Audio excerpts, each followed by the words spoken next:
নমস্কার বন্ধুরা, শাশুড়ি বৌমা রান্নাঘরে সবাইকে স্বাগত জানিয়ে চলে এসেছি। আজকে দইয়ের ঘোল বানাবো। আমি বাড়িতে যে দইটা বসিয়েছিলাম কালকে তো অনেকটা খেয়েছি, তো আজকে ভাবলাম যে দই দিয়ে একটু ঘোল বানাবো। তো তাই আমি ভাতটা নিয়ে বসে গেছি, আর এই বরফ নিয়ে এসেছি। এই গরমের সময় বরফ দিয়ে যদি ঘোল বানানো যায় খেতে দুর্দান্ত লাগবে। এই যে দেখুন দইটা এত সুন্দর হয়েছে।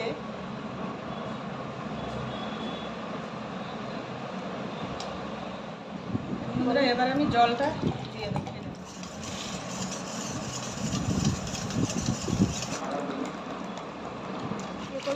ভালো এ করবো, তত এই ফেনাটা উঠছে না, ঘোলের ফেনাটাই তো মেন। চিনিটা দিয়ে দেবো।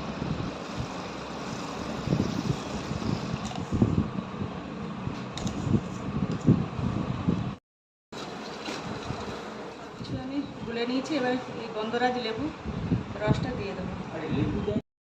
লেবু রসটা আমি ভালো করে মেখে নিয়েছি, এবারে কাপের মধ্যে আমি ঢেলে নেব।